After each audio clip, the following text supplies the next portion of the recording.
Okay, we are live. Hi, everyone. Welcome to Monday Live. I'm that one camera guy, aka Danny. I guess I go by that. Today we have a guest host. Jason Bong is out today. He's on a condo trip, but we've got a very special guest with us this evening to kind of hold the fort. Davey, go ahead and say hi. G'day everyone, how are you going? Just wanted to say I'm really looking forward to today's actual talk. You know, I'm having an issue right now. Do you know how to get the camera to switch back Yeah, and forth? now I can hear me talking in the background. Oh, you know what? I think I can quit it here. Hang on, I think we're right now. Okay. Yeah, that was a bit weird, wasn't it? Yeah, I physically moved it because I forget how to switch it out. Okay, cameraman. Let's see here. Oh, wasn't the camera switching? Yeah, I don't know if it's switching or not. Let's see here.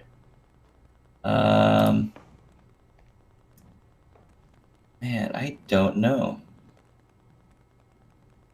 So I was wondering whether that automatically switched. Does it automatically switch? It actually does, but I don't know what's going on. Let's see. Because I guess I clicked it, and now it won't give me the option to switch it through. So, So you don't manually switch it, do you? It's actually switched from. I don't know if it's switching. So I guess the people in the chat got to help us out real quick. So Yeah, let us know, guys. So if David's talking, is it switching? Is the camera switching over to him? So yeah, so let me know now. Let me know if it actually switches over now and you're seeing this gorgeous face in front of you. So if you do see it, let us know in the chat. A few people are saying hi in there already, so hi everyone. It's saying sporadically. Okay, it really should change when you're talking. So I'm going to guess. Okay, so it isn't switching over. Oh boy, this is great. How to get camera to automatically switch in Google Hangouts. By the way, folks, we're still in the pre-show mode. We've got about 7 minutes or so till the pre-show starts, so we're just chit-chatting here. So if you have any questions or anything like that you'd like to ask myself or David, feel free to drop it. Yeah, so it's still saying not switching. So even when I'm talking, guys, it's not actually switching over because it should now basically be on my beautiful face. Someone has just said in there talking about the two accents are going to drive them nuts. Now, come on, take the shooter. You know that's not a very nice thing to say. So it's still not switching? Someone said there it is. So I just manually switched it over to you. I just can't find the option for it. My goodness. What is going on here? I could have sworn Yeah, because normally I know when I've been on with you before that it actually switched. Jake said it switched, but there is a delay with the video and audio. So is it what, my audio, Jake, or is it Danny's? I'm just curious to know.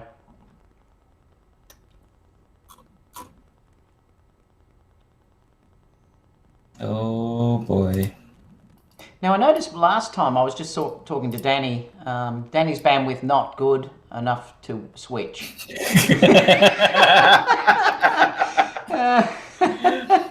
Oh, great. Gene said maybe need to restart Hangouts. I just ordered the A7R3, so people are asking questions. Just saying video seems to be delayed a bit.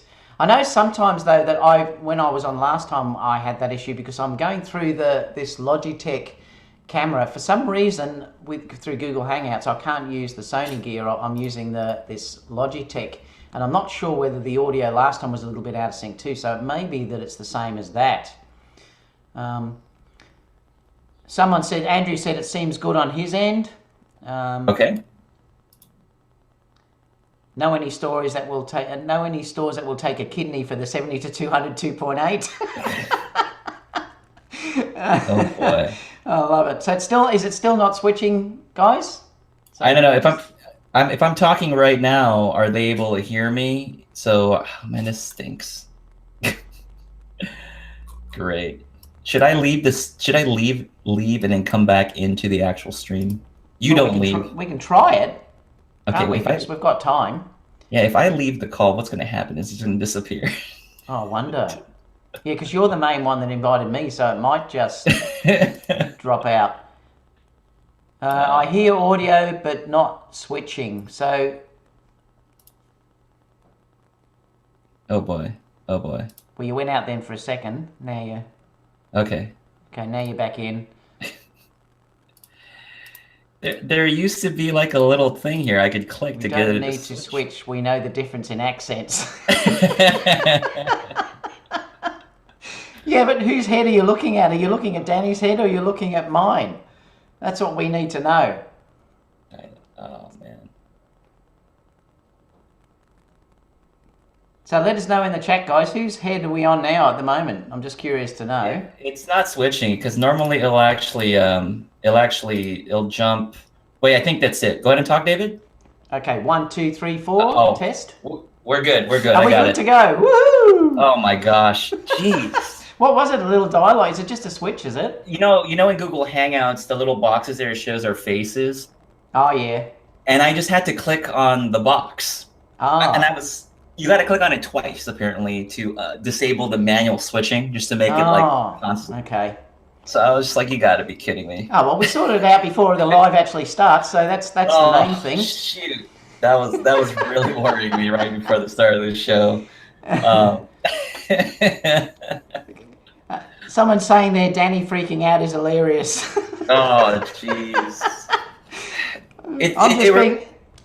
I get really like PTSD from that one time when Jason Vong and I screwed up the audio and it wasn't working. We had to use our phones and talk over the phone to actually run the live show. It was horrible. I remember, and I just didn't want something like that to happen again.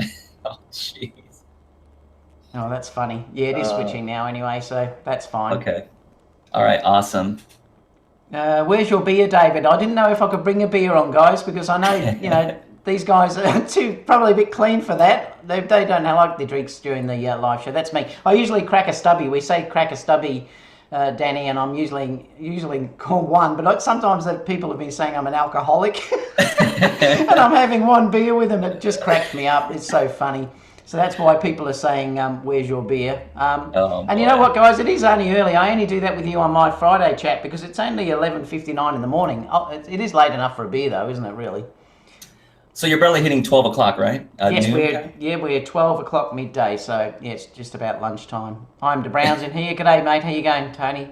It's twin brother from the negative. Yeah, that's what he always says. He always calls me the negative of himself, which is quite funny. Oh, let's see here.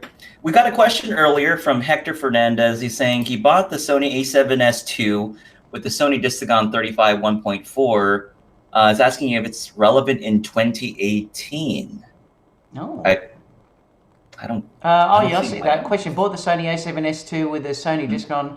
Yeah, of course it is. I mean, that camera is still as good as the day it was released. I mean, the issue is now you have to make a judgment about whether you would buy that camera or the a7 III. To be completely honest with you, I would buy the a7 III at the moment before I would purchase the a7S III, because basically now it's been proven that the ISO value on the a7 III, unless you're going to ridiculous extremes with ISO, the a7 III is just as good with the high ISO until you get up to 100,000 or whatever. Max Eurov proved that when he did those tests. He actually said he was very surprised with the a7 III.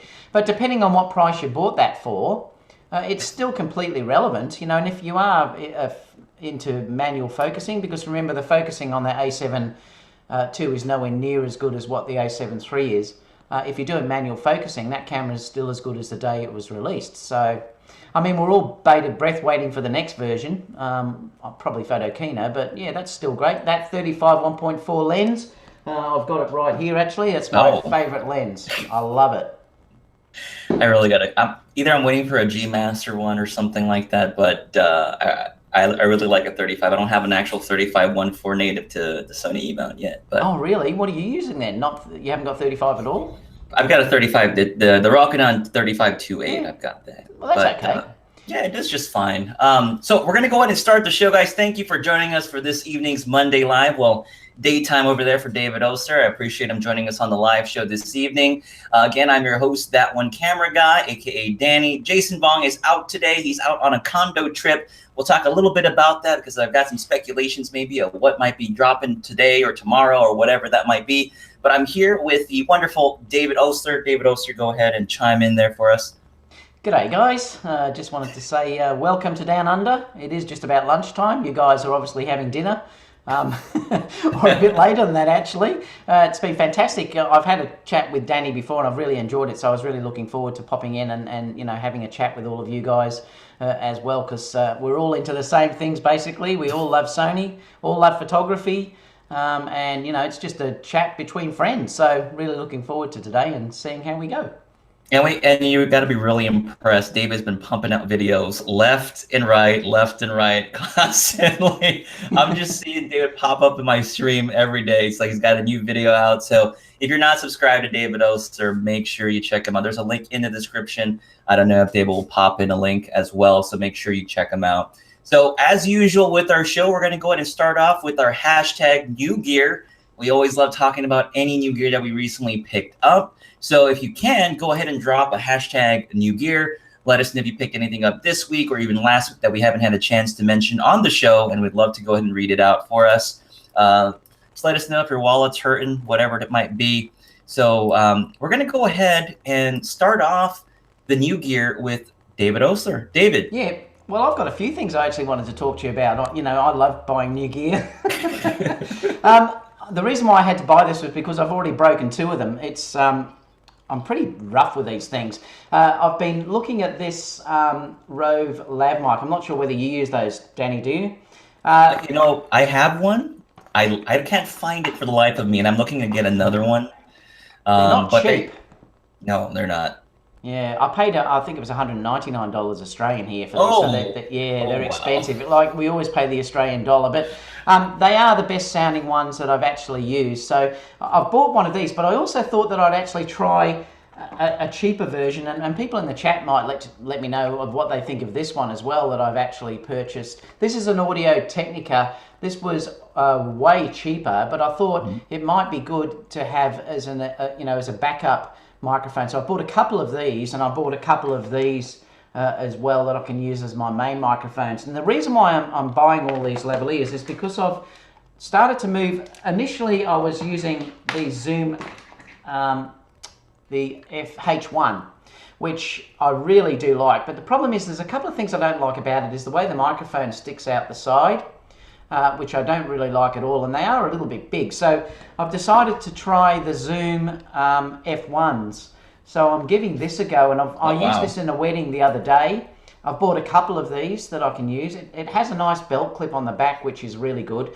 But also I like the way the microphone comes out of the top, and the software seems to be really good on it. So I'm going to give these a go for a while. I did use them in a wedding last weekend, and they worked fantastic. They have a great lock feature on them, and the software seems to be really good. And I do like the Zoom. I've sort of used Zoom for everything. I've also got the Zoom H6 and a few other things. So I do like the Zoom gear. But yeah, so anyway, that's basically what I've bought this week, is just some lavaliers, and and I've been looking at using these Zoom H1s. The other thing I just wanted to talk about quickly was I have done a shoot, and I'll just put this down in the chat because you can have a look if you want to, and check this out because it's smoke that I actually used. Oh wow! I'll just stick it in here because it's easier if you want to look, not now but later. I've got these smoke bombs. Now this is from Australia, but you could get these I'm sure somewhere else. This was just from a place called Coloured Smoke, and I'm not sponsored by them, I bought them. But these are little smoke bombs that you can actually use. You light them with a cigarette lighter, and then they smoke away. And I used it on a shoot on the weekend. There will be a video on this eventually, but have a look at the results. It's beautiful, really great. And I bought this, which had 6 colours, and then I've also bought the same which are in white. And also for the girls walking, I bought these little ones that you can see here, that they can actually hold these in 2 hands and walk and spin and stuff like that you can use as well. So that's something else that I wanted to try. I do like adding light beams that come through forests and stuff, and I like to do that in camera rather than adding it with fake software and stuff, and that's what I've been using. And it's, if you look at that photo, you'll see the result that it actually gives. It's fantastic. Yeah, David, so, is it something new you're trying out then, the smoke bombs, or something you've tried before? Or no, I used them in a shoot ages ago, and I really liked what it did, but I wanted to try it again in a modelling shoot and film it. And so I did this time, and I'm now starting to use them in weddings as well, where I'm putting it behind the bride, and you know, it just circles the bride. And because I'm doing video, it's beautiful in video, and I'm really enjoying using them. You've just got to be careful, like if there's fire bans, you know, be careful where you're using them. But they're great. They last about 4 minutes per. These ones anyway last about 4 minutes, so there's plenty of time to get really nice shots out of it. The smaller ones last around about 1.5 minutes, 2 minutes. But they're just beautiful to actually get a bit of movement and something different in your photography. And remember, my goal always is to try and get it right in camera, and that way I can without adding, you know, in fake sort of light things coming through forests and all that. I actually do like to try and produce it, so it's given me that. I've also bought spray cans as well that you can use too. So yeah, just a bit of fun, Danny, really. about how much it runs you for those packs in Australia? Well, they're in Australia. They're around about, I think they're about $60 Australian per. If you buy them individually, they're $20, so they're not cheap. I think obviously in the US you'd probably pay about 10 or something. I would say there'd be someone equivalent in the US, but you know, I would charge that as part of the shoot. It's all built into the cost. The cans are really good because if you're indoors, you can use the cans and spray the can, which has a beautiful mist, and that's beautiful as well. But they're no good outdoors because they just don't have enough sort of volume, whereas these ones definitely have heaps. I mean, it'll completely cover them they really are quite strong. And the colours tend to be really beautiful as well. For brides, I'm using white because it matches that beautiful colour of the gown and stuff. But for modelling shoots, all the colour, it looks, you know, it's fantastic. You should give it a go. Have a look at that image later on and just see what you think. But, you know, I'm loving the way that these look. There's 2 images on my Facebook page you can see that I've posted. One is quite dramatic and the other one is just showing the light beams coming through the forest. So it has been done naturally with this smoke. But just remember, you need to be very still in the morning or late in the day. It's no good if it's really quite breezy because it just blows away. So you do have to time that into your shot. Make sure there's no, you know, wind that's going to sort of show up. Even a little breeze can wreck it. So, yeah. All right. So what about you, Danny? What have you picked up this week?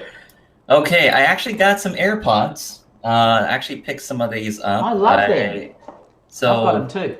I don't have an iPhone, but I just picked up some AirPods to try them out. I was actually I wanted to use them when I do my vlogs or when I'm shooting out. I actually wanted to be able to talk into them and send the audio to like my phone, for example, to get cleaner audio. I thought I had it working, and then later when I checked, it actually wasn't actually sending the audio to my phone. And so I had some really bad audio in some place and kind of frustrated me. So I got to go back to the drawing table on that. And then I picked this up, the Rode Video Micro. I love that microphone.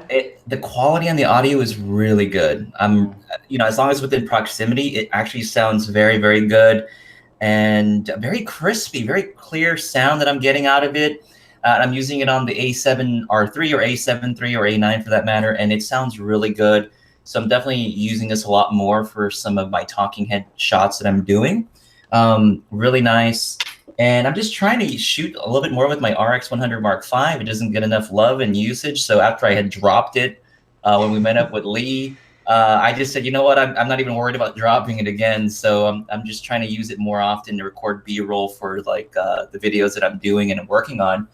And it's just really nice, the compact size. It's just trying to get really good audio is the issue, and I'm trying to figure out the best solution for it. So you know how you picked up that Rode Lavalier kit, David?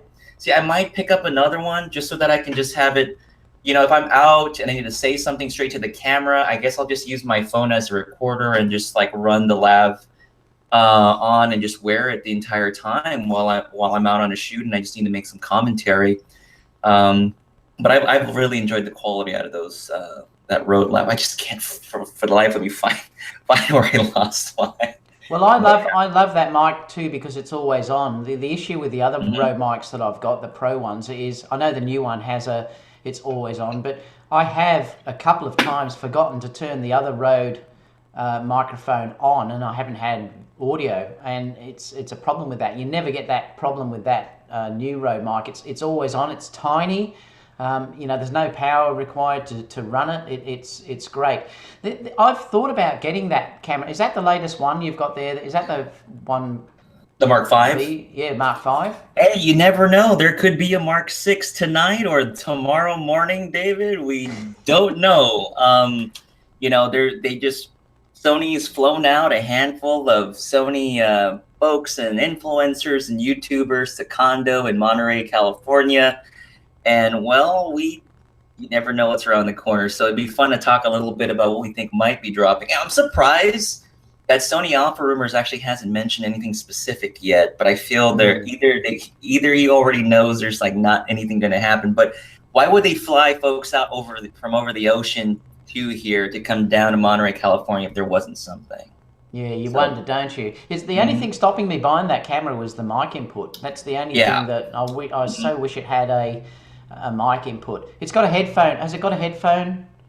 No, it doesn't. And maybe if there was some sort of Bluetooth, I think there is a Sony Bluetooth option where you can record, but I just wish there was some way to get Bluetooth audio or something like that. And I've got the Alpha 5100 here, which has that. The flip out screen is really important to be able to frame your shots quickly. Yeah. And it really sucks when you're shooting with like the Alpha 6300 or 6500. You can't really tell. I mean, you get used to it when you're framing your shots, but sometimes it's really nice to be able to compose your shots properly. I know I've used I always use the small HD focus now for that. Yeah. But it's another bit of gear that you've got to lug around, and it's a pain. Like just to be able to flick up the screen, because the Sony you had the screen flicks up though, doesn't it? Completely up. That Mark V. Yeah. This old school. Maybe there's going to be an Alpha 5200. What about the other camera you had? That had a flip out screen, doesn't it? The other Sony you had.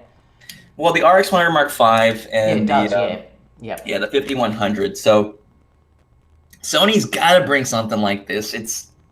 I don't know what they're waiting for, but I don't either. But they've got to have a difference between now that the A7 III is released. If they're going to release an A6 700, they've got to have. I know we're going to talk about that later, but they've got to have something different in that camera to make you want to buy it, because it has to have something like a fully articulating screen. I think if they don't, they've missed the boat with that camera, and you would just go and buy an A7 III. So it's going to be interesting to see what they do there.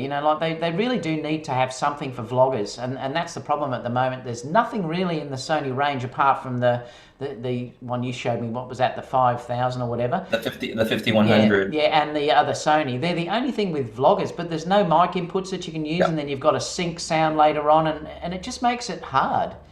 They need to make it easy, and it would sell like hotcakes. Yeah, absolutely.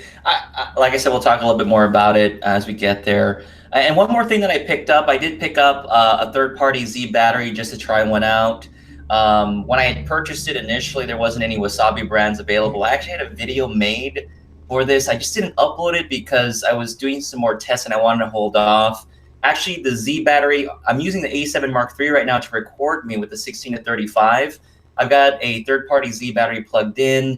And when I ran it, David, I got 2 hours of record time in 4K with a third-party Z battery. This is not even the second batch of Wasabi batteries. So apparently, I think there was issues with the first generation Wasabi batteries they released, and there's a second batch out. So I also ordered a batch of Wasabi batteries as well to take a look at. But right now, as far as if anyone wants any just quick feedback on the third-party batteries, if you're looking to get some, is just I would just use them for casual shooting. But I think if you're in a really professional environment where you really need this stuff to work, I would still recommend to get the OEM batteries. But I think for casual stuff, these third-party ones will just get you by just fine. That's just my quick thoughts on that one. The other thing too with that too, the thing I can recommend to people, especially particularly that have got the A7 III, is to make sure that you do buy an external battery charger, guys, because I really don't recommend plugging leads into the cameras. I think you should be doing that as little as possible, because if something's going to damage the main board,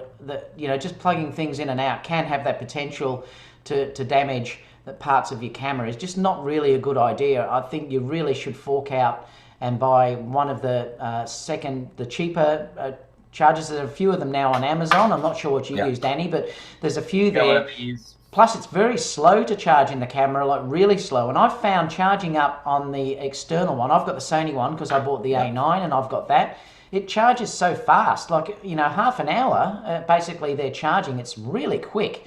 So I really do recommend not charging inside the camera at all, guys. It's a potential that you might have issues later on down the track. Or you can even just damage the port, just in general. Exactly. And even, I remember even with the 6300s and so forth, that you have to be really careful with these. I always feel that they get really flimsy if you're not careful. Yeah. Sometimes you're just on the go and you got to move, you got to plug something in, and you pull a cable one way and that could be your cable. So, you know, yeah, definitely. Okay, I think we're going to go ahead and jump into the chat, guys. Thanks for dropping by. Let's go ahead and see what you guys recently picked up here.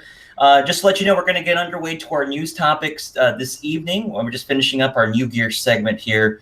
And again, if you're wondering where Jason Bong is, he's transformed into another human being. He is now David Osler. David Osler is joining us this evening.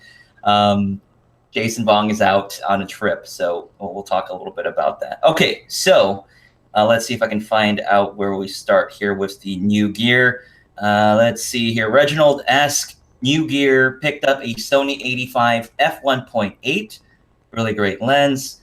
Someone that goes by D got a new fridge. Very nice.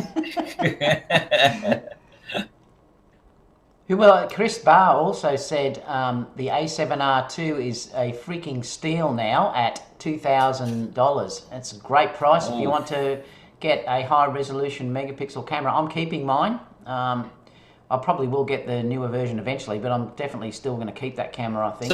So you don't have the A7R3, David? No, I don't think there's enough reason for me to get it because I've got the A9. I've also got the A7 III, and I've got the A7R2 and the A6500 and the A6300. But the A7R2 for me is good enough because the areas that I'm using that, I really don't need that fast focus that the A7R3 has. I'm using it in studio for sort of the high-end modeling type work. If I go out and want to shoot landscape, again, I don't really need that fast focusing.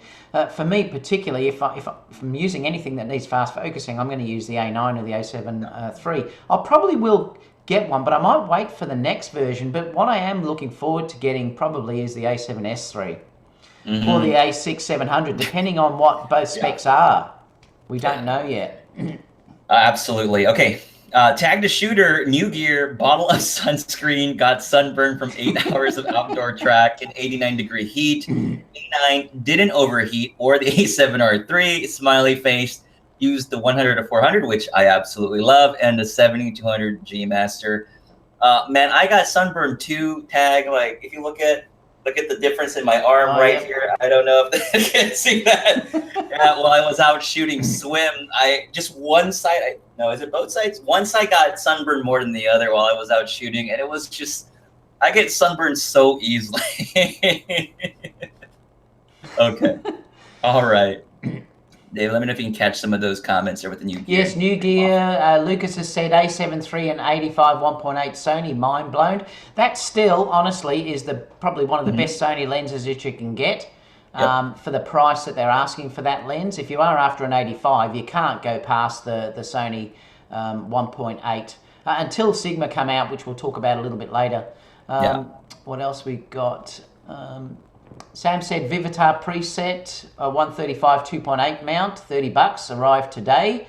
I'm not sure what that one is. Not sure either. Cassie said new gear 70-200 2.8, getting rid of all my Canon glass and going native. Woo-hoo. Oh wow, there we go. Patrick Chang, new gear Sony Alpha 6500, open box from B&H Photos. This guarantees that the A6700 will be announced next week. Patrick, it might even be announced tonight or even tomorrow morning. We'll get more on that a little bit here. That's probably, it always happens to me as well, honestly. It's just a nightmare. Oh, God. New gear, Sony A7 III and A7R3 in the last 2 months. That's Oreo. Hi, Oreo. How are you? Nice. Felix said, would a Tamron 70-200 2.8 with an MC adapter be a good choice? No, I'd be waiting definitely now. Yeah. I don't think I'd be getting... that. The issue with those is anything with the adapters are not very good on video. So particularly if you're going into the video side of things, I don't think I'll be going down that avenue, but it depends. If you're just into photography, it may be worthwhile. People are saying link. I'm not sure. That's the coloured smoke. I'll have to. Yeah. I'm not sure I can post a link because I tried, but it's greyed out. It might not let me do it. It's probably something. If you go to my Facebook, guys, as D Osler, you'll find it there anyway. It's at the top basically. You'll find that link for that photo. For some reason, the live chat doesn't let you posting live links. All right, Chris Barr, new gear, Pentax P30T 35mm film camera with a 51.4, a steel for a $60 combo. Wow. I don't know how fun playing with film. I haven't done it for years. I mean, I came from film originally. I do miss it sometimes, but developing and stuff like that. But yeah, one day I might get back into it again. Damon Hart says video quality is good tonight. Are you sure, or does it look like a potato? Let me know. I'll let you know. I think I had more connections today. I had 1, 2, 3, 4. I had 4 internet connections today, but I unplugged one because I needed to plug in this Rode NT USB. I was using this earlier, but it was going in and out. And so I got 3 connections, at least minimum, trying to get, not potato quality this evening. So we'll see how it goes. Jeez. Now, it was Bayo said, any charger recommendation, third party, that's for the Sony batteries. What was the one you showed, Danny? I used this one from Numoa. Wasabi has theirs already as well. So if you buy, for example, the Wasabi ones, it comes with 2 batteries and you get one of these chargers here. They're not fast like the OEM chargers, like David was mentioning. I have one too. It charges really quick. So if you need something just to charge, but if you're just if you just need to charge stuff on the go, this is really good. If you just got 2 batteries, got to pop them in and just set and forget it. It works too. So what else? Someone said, Bike Vision Scotland said, new gear, 100 to 400 GM lens. I loved it when I borrowed that lens. Yeah, you've got that lens, haven't you? It's amazing. It's amazing. Bike, I hope you're enjoying that.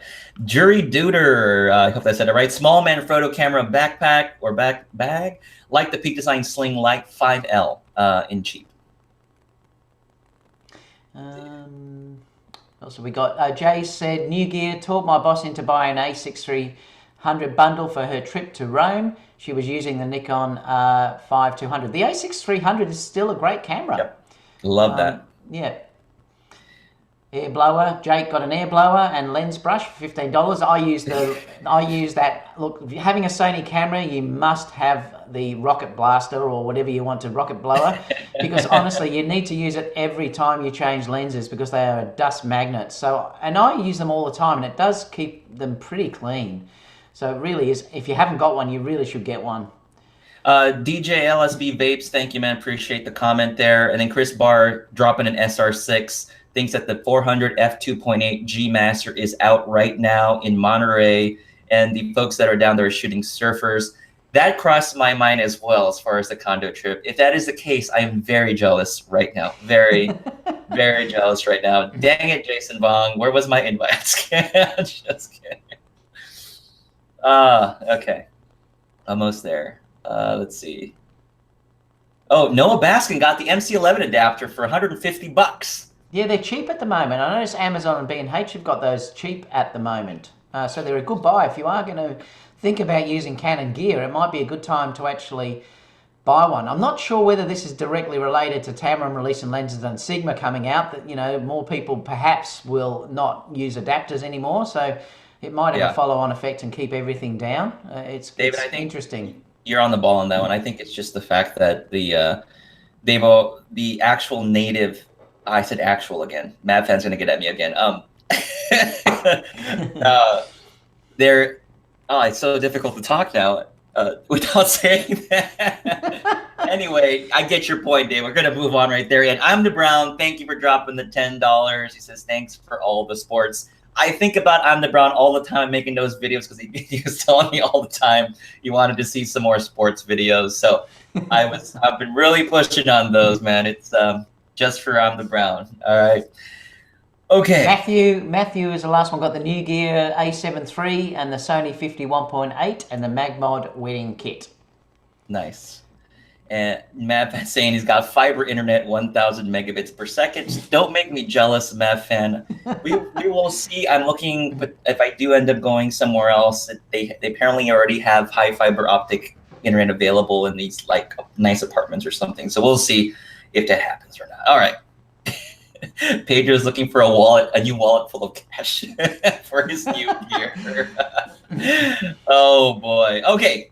So, thanks again for everyone dropping the new gear. Let's go ahead and just briefly, I'm just going to go and briefly talk about some of the news things we're going to jump over really quick.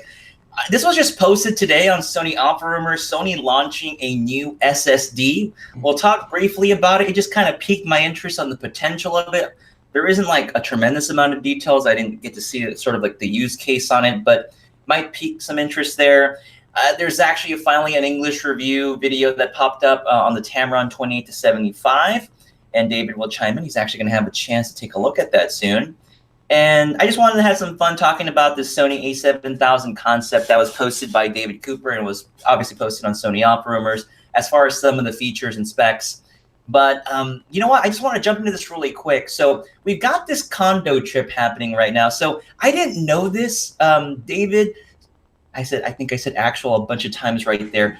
I think I was looking to actually go to the condo trip, right? So Jason got the invite to attend. I didn't realize there were two different condo trips, and I don't know if you quite know what we're going at here. There's a condo trip for the influencers and for the Sony artisans and collective members, and then there is another condo trip that's just for the general public, the other people out there. And I originally thought that when I was going to apply for the condo trip that I would be going to just one type of condo trip. And it was actually just the one for everybody else. And it wasn't the one that had the special invite, I guess. Oh. So I've been seeing some posts, I think even some folks from the UK that are flying down, coming down to California. So there definitely is something that's going to drop. And those of you in the chat, if you've got anything down there, any guesses right now, what do you think they would be presenting at this condo trip to all these folks out there? David, if there's anything circling in your brain at this moment, what would you guess would be the potential item they're presenting? A lens, a camera, the Sony Alpha 99 Mark III making a comeback? What do you think might be? Well, I can't see them releasing surely something like the A7S or the A6700 because there just hasn't been any rumors about that. So if they do that, boy, it's been kept quiet. Yeah. Perhaps it is that new 400mm lens is the one that they're going to be pushing that we know has been around for a while. I mean, there's just been nothing on Sony Alpha Rumors, has there, sort of leaking to something being released today? But you would think if they're having all those people out that there must be a reason that they're bringing them out. So you never know. It might be something really exciting that is just dropped out of nowhere. But I don't know. I really, like I said, I think Photokina is going to be the one where the A7S III is released. Perhaps they're going to drop an A6700 out of the blue and out of nowhere. I mean, it's hard to say. Well, what's your feelings? You know, here's the thing. When I had Manny on last year and he had gone to the condo trip, I think the comments were asking if he had known if they were going to drop the 12 to 24. I think the 12 to 24 was actually available at the condo trip. So the night that they went there was nothing. So today I think is the night they're all arriving, I believe. They didn't announce anything. And then I think Manny had gone out and shot some astrophotography or something like that. They woke up late the next day, and then the announcement happened for the actual lens, the 12 to 24. And I believe, and I think there was also the 100 STF. I don't know if it was those two that had simultaneously landed last year. I could have, or so. But that happened, and he said he didn't even know. He wasn't even aware of any of that information. And so I guess Sony just had all the lenses ready for them to try out, the camera bodies and all these things. So, but there is no reason that Sony would drag in so many people out right now and not present something of interest. And like Chris Barr was mentioning, and you were mentioning about the 400 f2.8, that has a very strong potential. But what could they be shooting though? Like I would imagine surfing would be potentially there, But what if there's no waves? Like, what if he happens to be just dead, right? What would they be able to shoot in that area? Would they take him out to a location to use the 400-2.8? So I'm hopeful that it's maybe a crop sensor camera. That's my hope. That's my guess. I want to see an A6, as Chris Barr says it might be named, but maybe a little more Pro Series 6500 Evolution, or with a flip out screen, David. That's kind of what I'm hoping for. But the thing is too, if you're aiming for a 400 2.8 or something like that released, the people that you would think that they'd want to be promoting that would be sports photographers. What are the people that are sort of out there at the moment? I mean, are they just the normal portraits type people that they've sent out for this Sony seminar or whatever it's called? Or, you know, I can't sort of picture someone like Manny or whatever being that interested in a 400mm f2.8. It would be someone more like you, actually, who shoots sport. So it's interesting to see who have they brought out from the UK. Do you know who the people are? Let's see. The one from the UK, Gordon Liang. Liang.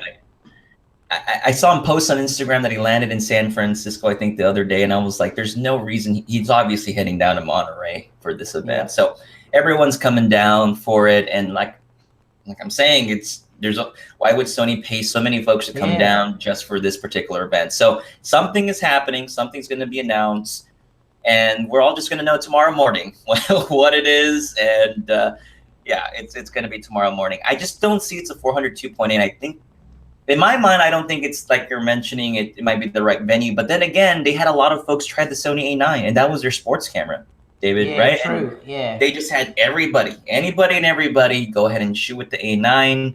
So they just want everybody to go and try it out. So, you know, maybe they're going to sell the 400-2.8 for under 10 grand here in the US. I'm sure it'll cost an arm and a leg there in Australia, but yeah. If they can keep it under 10K, then maybe after a year I'll consider something like that. But you know, Casper's saying we're going to find out shortly anyway, aren't we? So we haven't got long to find out. Well, hopefully it might happen right now. Hey, folks, check Sony Offer Rumors right now. It might even be announced right now as we speak. Maybe there's some information that might pop up while me and David are talking. We'd love to go ahead and dissect. It usually happens right after the show is over. And I mean, I would love it if Sony released something like a 135. You know, I mean, that would be just the ultimate lens that I would want. And you know, if they release something like that. Zeiss, Jason's got his lovely 135 f2.8 that I always harp on him about all the time that he should sell. I'm interested in that 135 f1.8 from Sigma, though. Me too. I'd like to try that one out. All right. So let's see what folks are saying in the chat. Let's see. Chris Parson. Camera. New action camera. Oh, jeez. Tag the Shooter says yeah. Needs it so bad, the 402.8. I feel you, man. They're going to announce the A7 III version 2 Turbo Edition. That would be hilarious.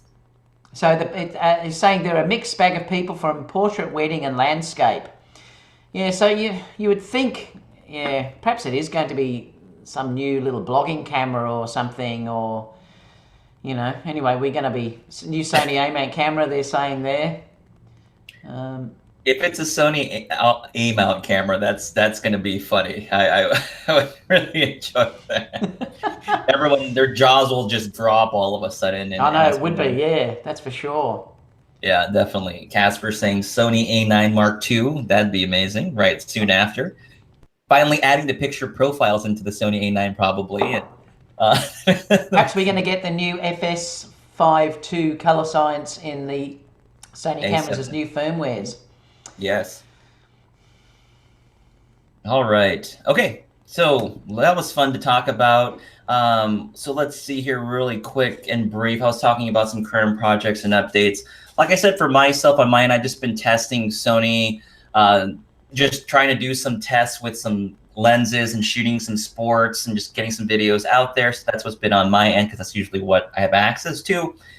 David, what have you been up to or currently working on so far? I'm still, well, on Thursday I'm going out to have a look at the Tamron, the 28 to 75. So I'll do some testing with that. A store has got one in.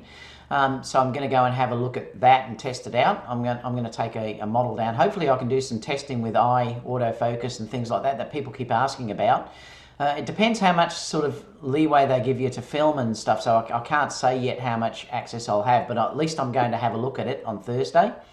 Apart from that, it's just basically just general shooting that I'm still doing. I'm obviously pushing YouTube a hell of a lot over the last month or so.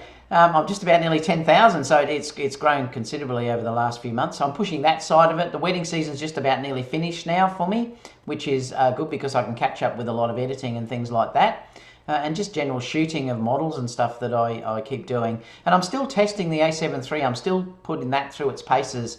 I've been really surprised how well that's been going for video in what I've been sort of doing. And, you know, I'm loving it as a fusion photographer that does video and stills. It's been amazing. So I'm still sort of putting that through its paces as well. I honestly, David, what do you I personally think that the folks who didn't get the A9 or the A7 III and waited for this A7 III to come out are jumping in on Sony at the right time because you're getting an excellent camera. The folks like we picked up the A9, for example, for $4,500, or you even picked it up for even more on your end over there. $7,000, Danny, I paid. Yeah, and this camera is packing in all these features at such an affordable price point for most people at this point that I think it's the perfect time to jump into Sony mirrorless. Yes, lenses are still expensive, but look at this Tamron 28 to 75. David, how much is that rolling out for you in Australia? The 28 to 75. It's the A7 III. Oh, the 28. It's about $1,000, I believe. So it's just on a fraction over $1,000. That's what I've been told. So it's from what I've seen though, the results in that lens are pretty outstanding for the price that they're actually asking. You know, and there was a review which you're going to talk about. The English review is coming out for, and we'll talk about that in a minute. But you know, it's fantastic, and we'll go through all that in a minute as well. But back to the A7 III, I just wanted to mention too that I don't regret buying my A9 at all. It's still my favourite wedding camera that I've actually got, and there's reasons why that I use that specifically in the event sort of area. And I love shooting at 1/32,000th of a second, for instance. There's things that camera can do that the other cameras just can't do. Silent shutter is just amazing. There's no rolling shutter on that camera at all. So there's certain features that you pay for with the A9 that I still think is relevant, even though you're paying that much extra. But would I recommend a new photographer to buy that camera? No way. I'd say the best camera at the moment in the world to buy is the A7 III by far. Absolutely. And if I was recommending to anyone to buy any camera, that would be it. And now that you can sort of tie that up with the Tamron lens, you know, for $800 US, what an amazing kit you can get for less than, you know, well, not even $4,000. You're getting this incredible camera, and you know, you're getting an amazing lens that's 24-70. What a great time to be shooting Sony now. You know, it's just unbelievable. That camera astounds me what it's offering for the. I know it's still $2,000 US. Yeah. It was $2,000 US, isn't it? Yeah. So $3,000 you could get an amazing camera and an amazing lens. And set up and start shooting weddings. You know, it's brilliant. What a time, honestly. It'll be great to see, for example, some 70 to 200 kind of focal length range lenses from these other manufacturers as well. I think it's going to be just absolutely, I don't want to say game changing, but it's just going to be great. Like I said, it's the best time now if you're planning to go ahead and jump into Sony. And David, is it just me, or are you seeing a new A7 III video pop up every single day, like maybe 10 of them from everybody on the internet right now? It's insane. And it just shows that folks are jumping ship over to Sony, and it's happening. The movement's happening over, and there's so many people switching, and that's the camera that would force people to really think about it. You know, I mean, when you think that you're getting that camera for $2,000, it's basically, it really crushes the 5D Mark IV, which is $4,000. Like, it's crazy when you think of the money. And like now people are starting to realize that the lenses aren't an issue anymore. now that Tamron are on board, Sigma are on board shortly, you don't have to buy, because the Sony lenses are expensive. I mean, let's not lie about it. They are expensive, and if you're trying to come into the market, that can put people off. But if you're now dealing with getting Sigma and Tamron for much less, half the price of what you're paying for the Sony lenses, well, it then makes people more jump in, and eventually they may buy the Sony lenses. But, you know, I think the way things are going, there's definitely going to be downward pressure on the Sony lenses, because if you look at what that Tamron lens is producing, it's pretty well on par with the G Master. I'm really looking at the results I've seen, honestly. I wouldn't be probably buying the G Master. I know people may not agree with that, but I'd be buying the Tamron if I was. Are you looking to pre-order potentially? For me, possibly, because I may buy it for video, but I've always said all along that for me personally, I love shooting primes, and I love shooting the 35 and the 85 focal length. So for me, I probably wouldn't buy it for stills, because it's just not the way that I work, and it's not what I use all the time. But it certainly interests me to keep in the bag, and it certainly would be something that might be a great video camera that I can throw on the a7 III and get a really great range and shoot at 2.8. So yeah, I am interested in it. It's probably something that I may pick up. But boy, if you are in that typical thing of having the 24-70 and the 70-200 like wedding photographers are, and you can get that lens for $799, they really have changed things. And the results, everyone initially was skeptical, but now the reviews are coming out, and the reviews really, unless you're a pixel peeper, where you're looking, you know, at pixel depth on these lenses, it's good enough. I mean, if you look at that website that you're going to talk about shortly, the results, honestly, when you swipe across between looking at the 24-70 Sony and even the Optus against the Tamron, they're not that different. In some places, the Tamron was even better. So, you know, it's interesting times. The thing for me, and I've spoken to this with my YouTube followers, that for me personally, I need Sony Pro support, because I am working for a professional, and I need the backup to be able to send that lens off that day and get it fixed, or if it's not fixed, to have a replacement lens given to me that next day. So for me, being a professional in a full-time business, having the Sony Pro support for me is very important, and that's why I haven't bought anything outside of that line anymore. But you know, you're looking at these prices, you could buy two of these lenses for the price of one Sony lens, and it's getting tough for me to justify that. You know, like if a 70-200 2.8 came out and it was Tamron and it was just as good as the G Master, well then, you know, it might draw me, because I've got the f4 at the moment, and I love that lens, the 70-200 f4, because it's light and it's so, I think that's so underrated, that lens. It's that sharp, beautiful to use, and f4 now on these new cameras is nothing the way you can pump up ISO. But it's getting hard, but Sony Pro support for me is really important, and that's why I haven't bought third-party lenses yet. No, very, very solid on those topics there.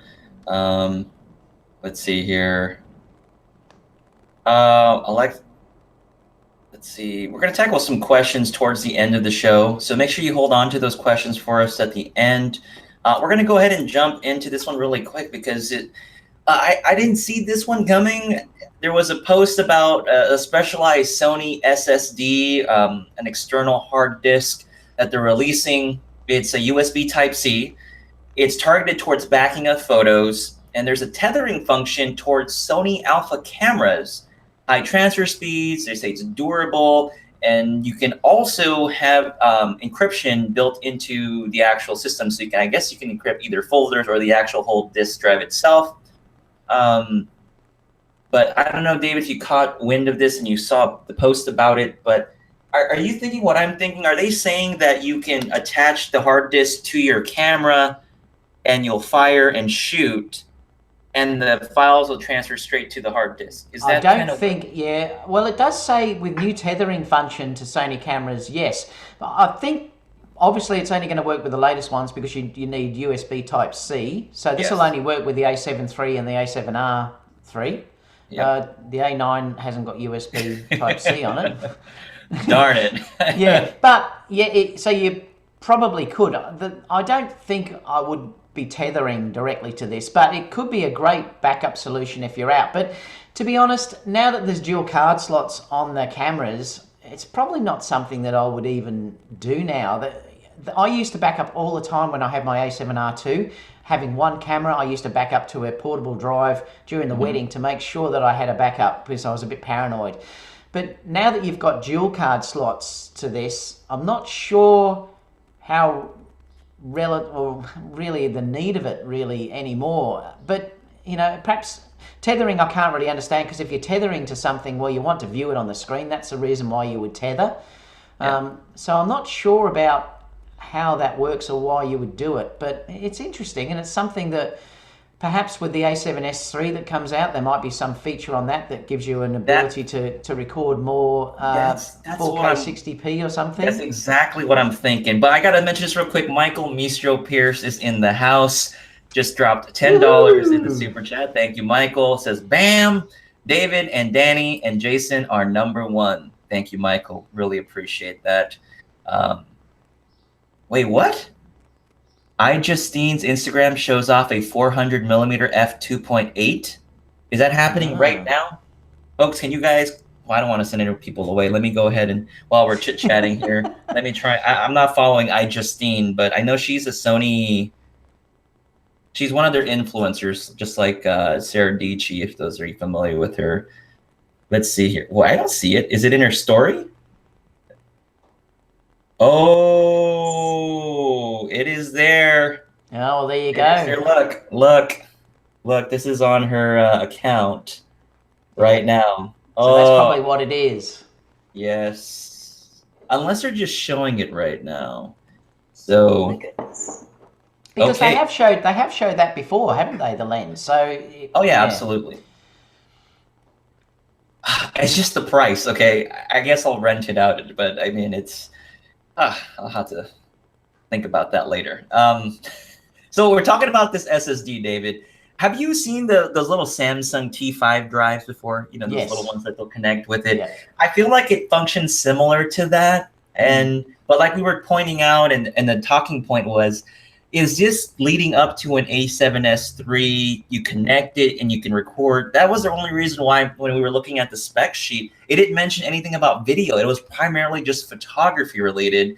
And so I was thinking maybe there's going to be a way to offload 4K 60p or some sort of higher bit rate on the future A7S III. And if you saw that post from Dave Dugdale basically confirmed with the Sony folks that, well, obviously an A7S III is around the corner, but maybe there's something more to this actual hard disk. But see, there has to be a reason why they want to put the performance of an SSD. You don't need an SSD drive for photos. I mean, you could quite easily just run a hard drive in there, because this is going to be reasonably expensive if they're running SSDs.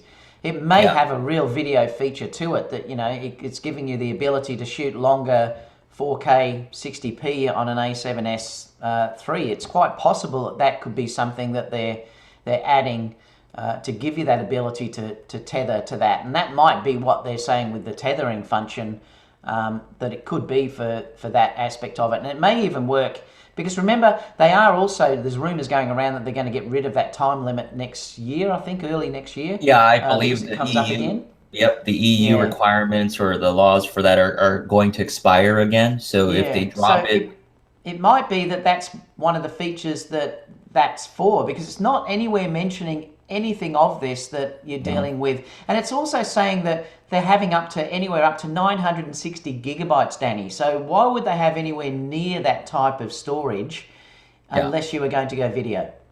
Yeah, you're totally right. I mean, with the tethering, unless what they mean is you're done shooting a wedding event, you pop it in, you set it and you forget it, and it offloads it right to the drive really quickly.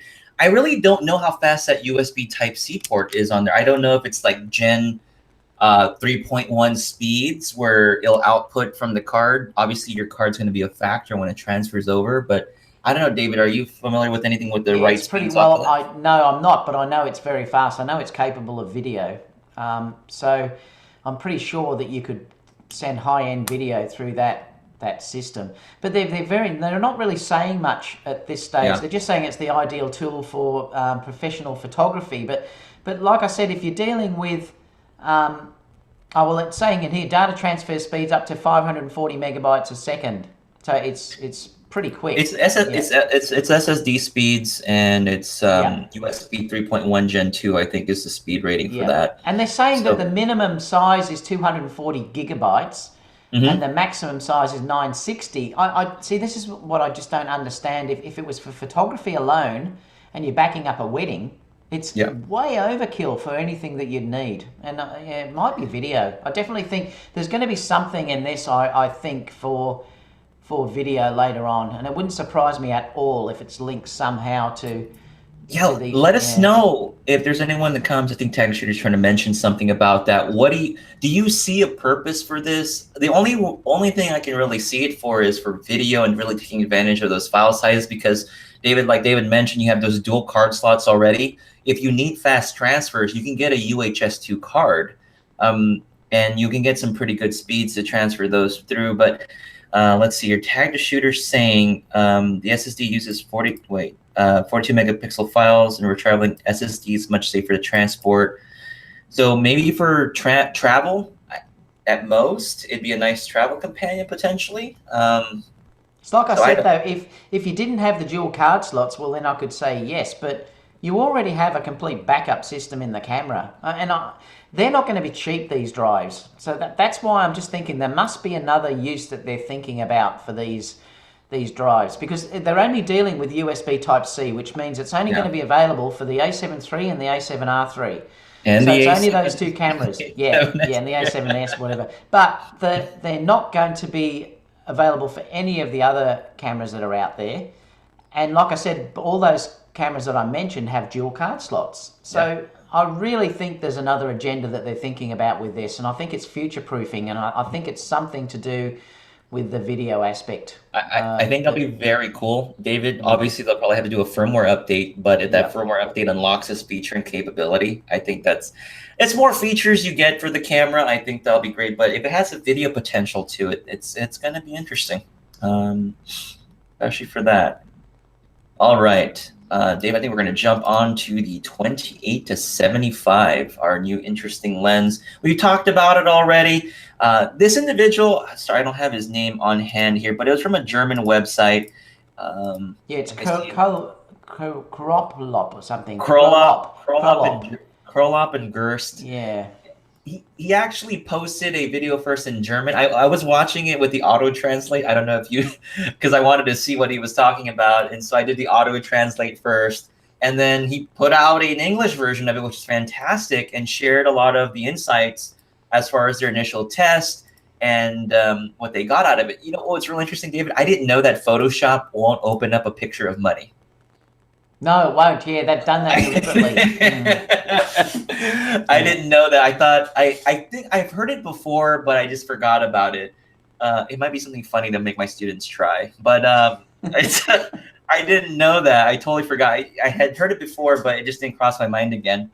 But yeah, the main points about it, like we've already mentioned again, as far as the pros that they pointed out, the price point, optical quality similar to the 24 to 70 G Master, if not comparable in some cases to the Otis they were trying out. The size, right? The size ratio of it, the weight compared to the G Master.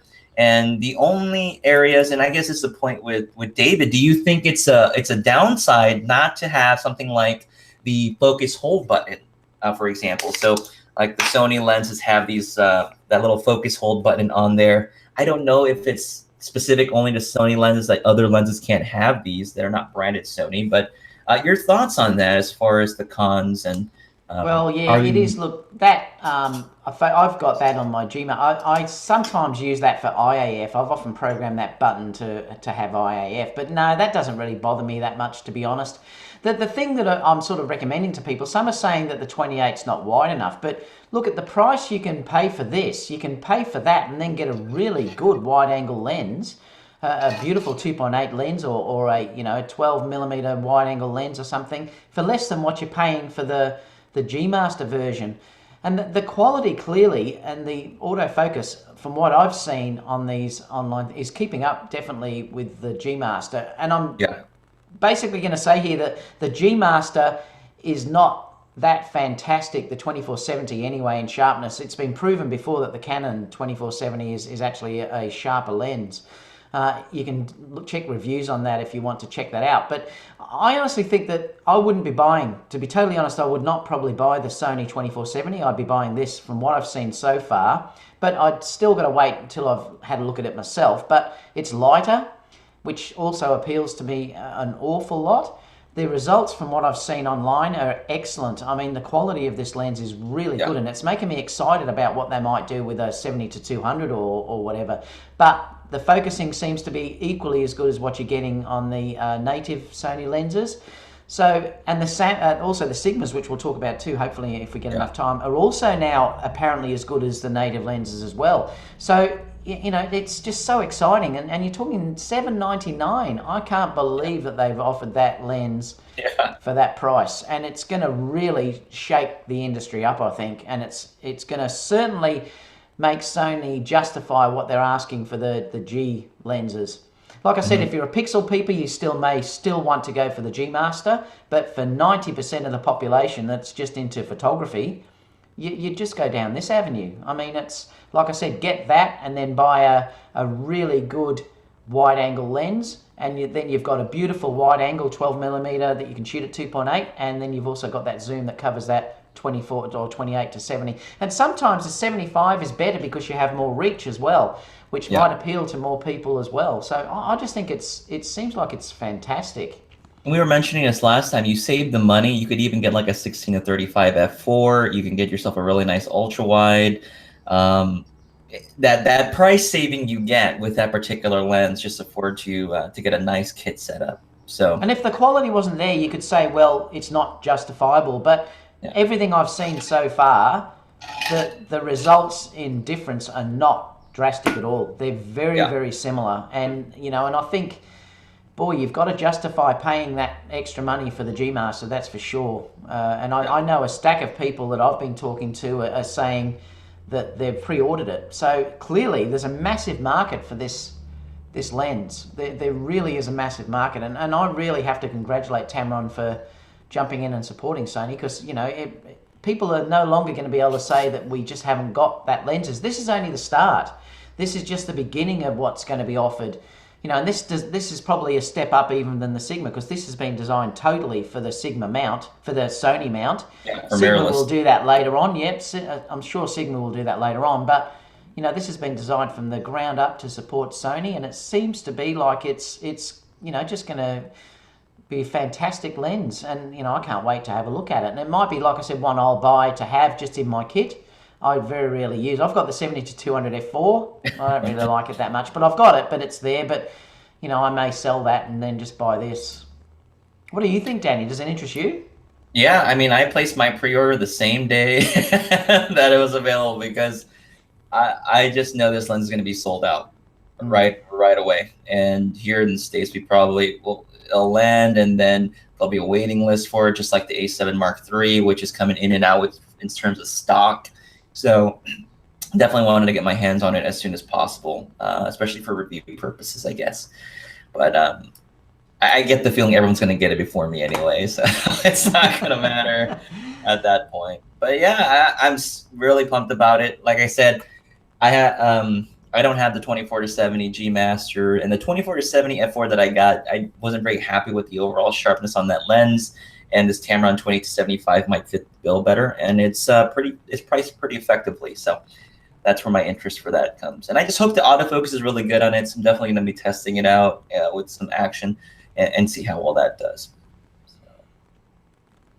All right, David, let's go ahead and hammer out the Sigma. Man, that lens is a monster, guys. Oh, I just wanted to talk about the go for it. Sigma 105, the 1.4. This is a lens that I would love to try. It is massive. Now, I don't like carrying around heavy glass, but I've seen the results from this lens, and the bokeh and everything is stunning. And I'd love to try it. It might be something that interests me to just put in my bag and then take out occasionally for a model shoot or something like that. But it is stunning, but you have to be aware that it's, you know, massive. It's about $2,400 I think on the conversion rate that they're saying it's going to cost. But again, there's nothing like it out there. It's certainly going to give a unique look. To be able to shoot that 105 at 1.4 is incredible. Yeah, but have a look if you can at the thing. It's massive. It is absolutely huge. But like, if you had to pick between the 105 1.4 and a 135 1.8, which one for you? Oh, you're going to talk about that in a little bit here, but which one would pique your interest more? Well, I don't know until I try it. This is why I'm going to try this lens out. This lens may give you the perfect focal length for portraits is 85 to between 135. They're the perfect focal length. So this being 105 still fits into that beautiful range of giving you an amazing looking portrait. And if you're after something that gives you a different look that anyone else out there is going to have, this 105 may give you that. So it might be something that I'm going to try and have a look at before I make a decision on getting the 135. I'm definitely interested in the 135 Sigma though, and might as well talk about that now. But yeah, go for it. They're basically saying that there's real world tests now that you can actually check on Sony Alpha rumors. But basically, this real world test, they said that the performance, the AF performance on the 135 is as good as any native lens in IAF, and burst shooting is much better than the 85 GM. So basically they're saying there's been an improvement in this test than what these native Sony lenses are. So clearly Sigma have upped their game with the adapter that now that it's welded in, and they've obviously changed the software and everything else, but it's now looking like the AF performance is as good as Sony, and if not even better than the 85 GM. So clearly that's another lens that I would love to look at too, because I love that focal length. Like I love 85. 135 is even more pleasing if you're sort of working with doing headshots and beautiful portrait shots. So I'm torn between the 105 and the 135. I like to try both, and then I'll probably make a decision which one I'll get. But you know, definitely, again, we've got amazing company that's come on. I've used Sigma before when I used to shoot Nikon, and they were brilliant. And I used to have the 85 1.4, and it was stunning. And clearly, if they're bringing that same quality into the Sony lenses now native, and you get the same autofocus and everything, we can't lose. And it's, you know, it's like I said, it's such an exciting time to be shooting Sony. And that's the first review I've seen where they talk about the native autofocus is as good as the native Sony lenses. So yeah, interesting times. Yeah, man, I'm really interested in I have a 35 Sigma, and man, I got to get rid of mine, because for sure when the actual native one comes out, I'm interested in picking one up, unless there's going to be like a GM model that comes out, but somehow I doubt that's going to happen. I'm trying to check out. There is rumors of the 35 G Master, but you know, I love my 1.4 that I've got already. It's going to have to be quite a stunning lens to make me want to get rid of that. Yeah, I don't know whether Sony should. I'd hope that they release a 135 or something different before they release another 35. That's for sure. I feel like we would get a 24 maybe. Yeah, maybe, because there's rumors on that too, isn't there? A 24G. Yeah. That's a bit wide for what I normally shoot though. I more shoot 35 than the 24 focal length a lot. You've got to be careful with that. As soon as you go that wide, it's not very flattering for models and stuff. So it's not a focal length that I use that much. Okay, I think we're going to jump to our last news item here very briefly, and it has to do with the Sony a7000 concept by an individual named David Cooper, who posted it, and it was reposted at Sony Alpha Rumors. Again, obviously, because there's going to be a new Sony a7000 dropping this evening, right, David? I think that's going to happen. Yes, it's going to happen. It's going to happen right now as we speak, unless someone, like I said, I don't think they're going to announce it tonight. They're going to announce it tomorrow or something like that.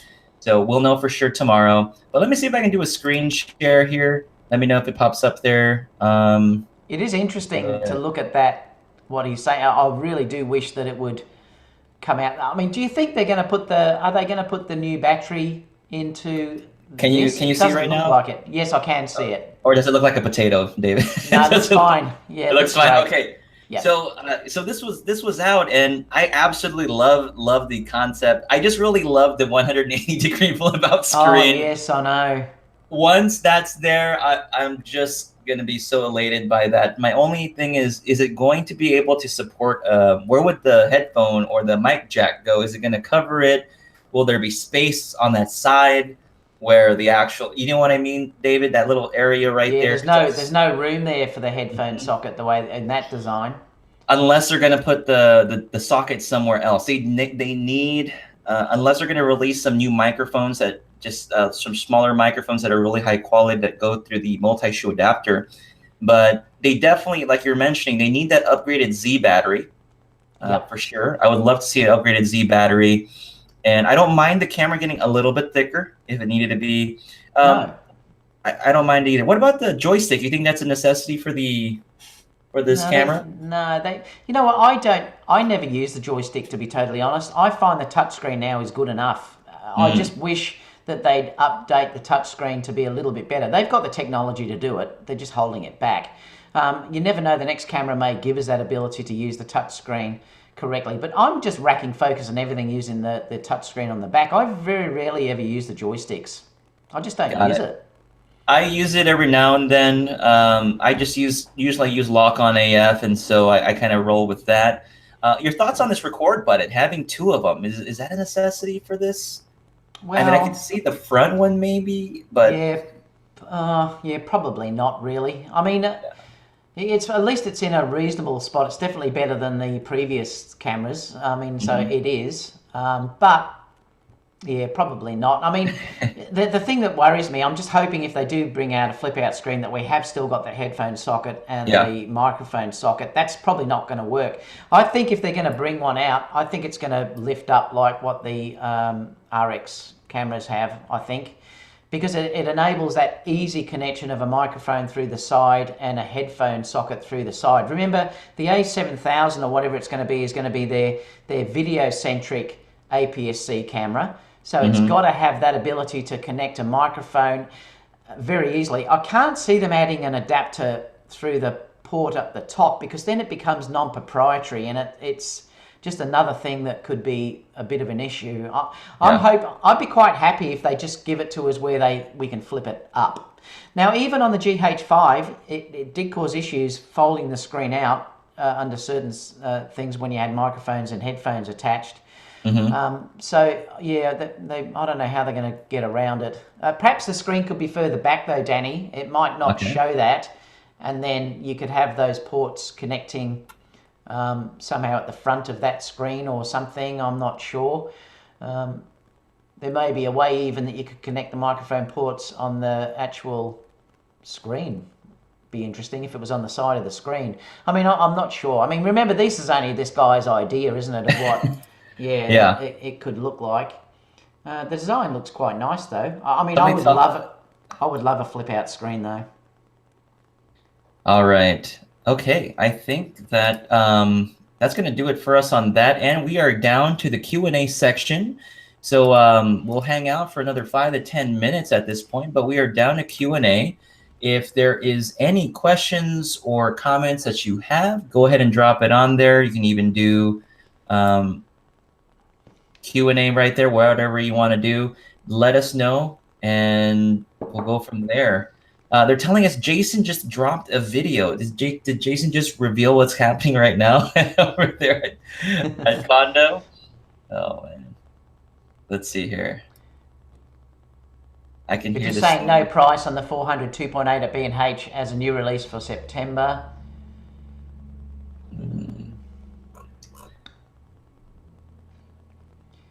Zepro Media's here. G'day, mate. How you going?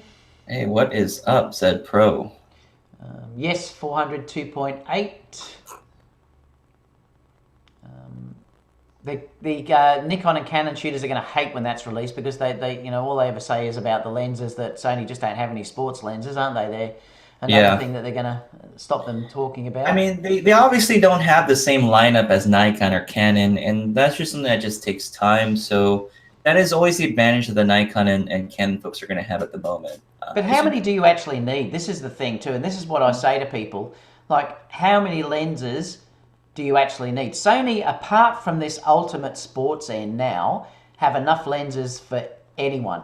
There's no reason why any wedding photographer, portrait photographer, landscape shooter cannot shoot Sony now. It probably still is only this high-end sports shooting, and now that the 400mm is there's not much more you need, really, is there, apart from some massive lens that, you know.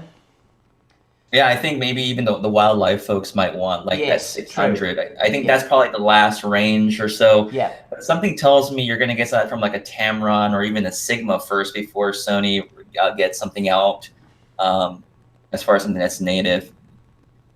Damon Hart's asking, Q&A, what's a good Astro and landscape lens? Well, you need something a minimum 24 millimeter wide and probably 2.8. You know, and probably manual focus is ample because you're going to be doing manual focusing anyway. And, you know, any sort of those lenses are going to give you a reasonable result for that type of thing. I've done it. Look, I very rarely do it though, but I have enjoyed doing it when I did it. I used the 16 to 35 and that was the f4 lens though, so I had to pump up the ISO. And I did it with another lens. I can't remember what it was. It was wider than that. I think it was a 24 1.8 lens or something, or 2.8, and that gave me a good result. I can't even remember the name brand because I've sold it. I think that was a Tamron actually. But yeah, I don't do enough of it, but you definitely need something that's nice and wide and nice and fast because then you can lower the ISO. Do you do much of it, Danny? No, I don't. I'd love to do some astrophotography, but I haven't personally done it myself.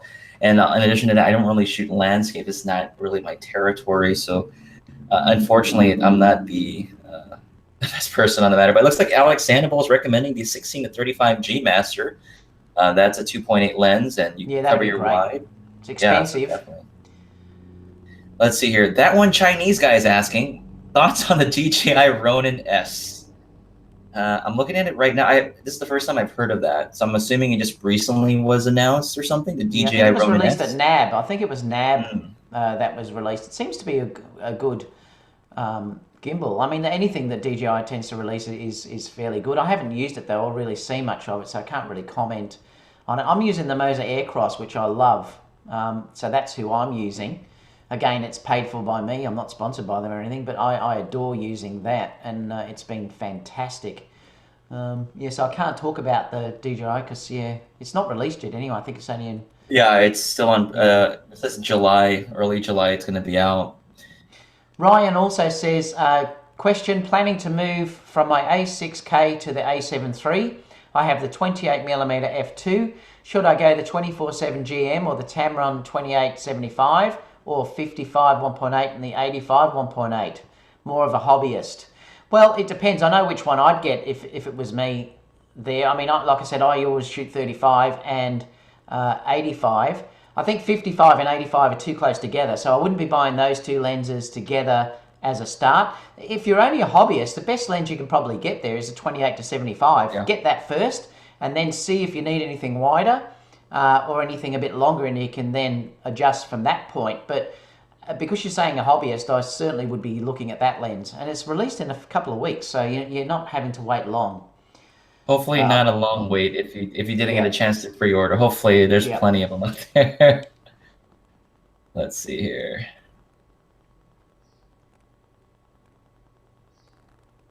Again, folks, we are in the Q&A section now. If you do decide to come back to the show later on, I'll try to get some show notes posted right after the show. So if you want to catch on and jump into different sections, you're more than welcome to. Let's see here. Michael Mishra is saying the Dji Ronin is going to be a beast. Chris Dye is saying, what is a good all-around lens that was a wide and zoom all-in-one? Is there one lens that will do it all? No. That goes wide to zoom. Everyone's always talking about the 24 to 200, I think. I haven't used that lens. Maybe I'll ask Sony Pro Support if I can check it out, but everyone keeps asking about that lens and asking about how that is. 24 to 105 is probably about as good as you'll get for that sort of range. But I mean, you're only getting to 105. But that is a great travel lens, and I've heard nothing but good reports about that 24 to 105. It's f4, but it's super sharp from what I've seen at f4. So that's certainly one that I might look at eventually for travel and stuff like that. But you know, that's a great lens. Stacy Miller saying, I really enjoy seeing two of my favorite YouTubers together. Great show, guys. I respect both of you guys a lot. Stacy, thank you. Thank you, Appreciate Stacy. Michael says he's had a chance to play with it at NAB, the Dji Ronin S. And so Michael's saying it's going to be awesome. Dane Anderson, when do you think the new Sony camera will be released? I think it'll be announced tomorrow. Tomorrow will be the announcement. Tag the Shooter, do you think the 400 2.8 will satisfy sports? It will me. I think that's the only photographer who beat me at track and football is the guy who had a 400 2.8 on his Nikon. I smoked everyone else. You know what, Tag? Maybe in a lower light scenario, maybe if I was shooting like high school football. But do you think that having the 100 to 400 flexibility is more important than just the 400 2.8? Obviously, maybe having both would have its own purposes. I don't know your thoughts on that, Tag, like straight on 400 2.8 prime or the 100 or 400 with the versatility, especially during daytime stuff. I don't know. I think the 100 400 still has its place, but the 400 2.8 is going to definitely look amazing. Alex Sandoval, thank you for the $15. He says, Danny, if you ever want to do astrophotography, he's the guy. Death Valley is the best location for light pollution. Alex, I definitely need to hit you up on that over the summer. I'd love to try some astrophotography out. Sure. Let's see. I know a few. I think the 24105 is still pretty hard to get, though. I know a lot of people are saying it's still on back order. It is still on back order. Desom Sisters asking, is the Sony Alpha 6300 still worth for shooting YouTube or Canon? Oh, so I think she might mean, worse. Yeah, is it worth getting? Perhaps? Yeah. If you need, here's the problem with the 6300, right? It's the screen.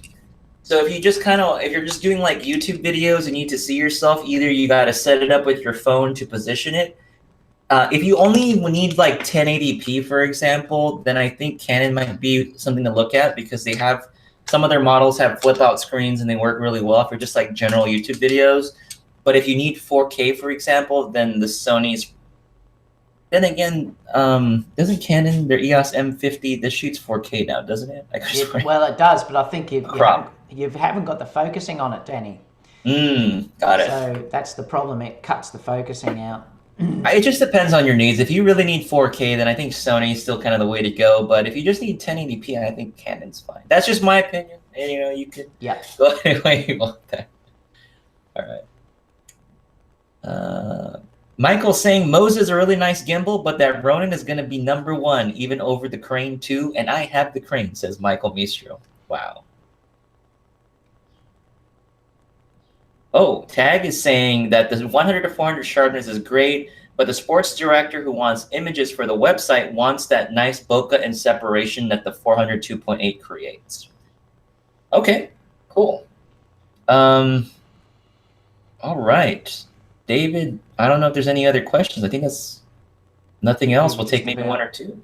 Yeah, if anything pops up right now. So David, you said you're going to be testing out the 20 to 75. So hopefully you can vlog or record some stuff. Would love to see the details on that when you get a chance to try it out. Are you going to try it with your A7R2 or the A7 III? I might take both, actually. I'll do it with the A7 III and the A9. I'll have a look at it with both. I'm also interested too to see if it's quiet for video, like noise, because a lot of these cheaper lenses tend to have a little bit of noise when you focus or focusing. So I'm curious to know how that is as well. I haven't seen that mentioned much, so I'm going to be looking at that pretty closely as well, and things like eye autofocus and stuff like that. And I'm not so ed up in sharpness. To me, it's the image is more important for me, and the emotion is more important for me. So I'm not, like I said, the typical pixel peeper that will go for the massive ultimate sharpness. I'm just happy if the lens focuses very quickly, is nice, reasonably sharp, and is quiet. So they're the things that I'll be looking at when I'm checking out that lens. From the reviews I've seen of it, it looks like it's sharp enough. It's great. So yeah. Michael says, respect to you guys. Love seeing you and David at one time. It saves me time. That's funny, Michael. Jose Sanchez, time for coffee. Good show, guys. Glad to see you both together. Always a great time having Yes, David. it is time for my coffee. It's time for my lunch, and I always use my American accent. I always say it's time for a coffee. I try and put my New York accent in there. Cool. Try Kwang Dao is saying Sony or Godox Flash. I would go with the Godox right now. Yep, Yeah, me too. Look, I've only got Sony, but if my Sony's failed, I've got the high-end Sonys. If they failed now, I would just be getting Godox because the price of the Sony flashes is ridiculous. I think you can buy 3 Godox flashes for the price of one Sony. And at the end of the day, light's light, you know, and the Godox stuff is just as good. So I'd probably definitely go down Godox. It's just that the way the flash operates on the Sony is so good, the way it rotates. And I love that side to it that no other flash maker has. And that to me is really good for when you're going between portrait and landscape. But boy, to pay that extra for that is a big deal. I'd probably go Godox, definitely. All right, Rob the Cycling Guy, do you do drone video? Drone sounds great, but there's restrictions. Obviously there's more restrictions now than there was prior, and it keeps them from getting one. I don't do a lot of drone video. I want to practice more. I really do, but I'd probably just be shooting in open fields where there's very less issues on my end. But David, your thoughts on that? Yeah, I do it quite a bit here. You've just got to follow the rules, and I use the app that tells you where you can fly. So I launched that, and it'll tell you whether you can fly in that area or whether you can't, and that's a good thing to do. You just have to basically follow the rules. We're allowed to fly them here, but you've got to just be careful you don't get too close to people and over buildings and stuff like that. But yeah, I use a lot in wedding videos that I do. I love it actually. Average Bro Lee, what camera should I look at for Sony after upgrading from the Sony a6000?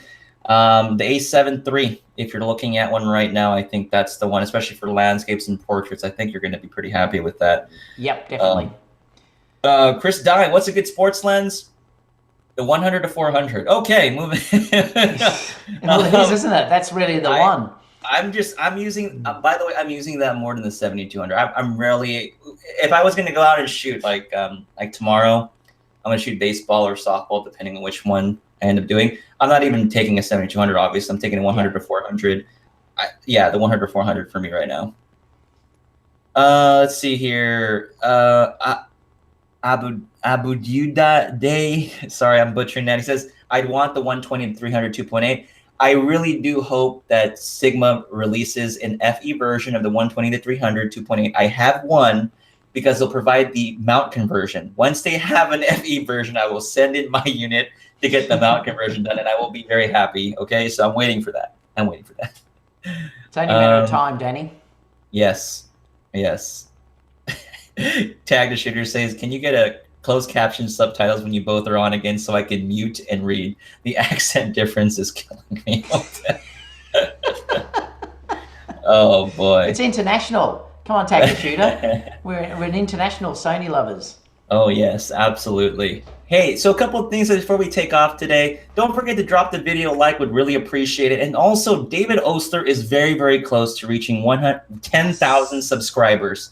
He's very close. If you don't mind showing him some love, if you love the stuff that goes on my channel and Jason's, you definitely want to check out David Osler. Go ahead and check it out. There is a link in the description. I don't know if David Osler wants it. Oh yeah, they won't let you post the link actually.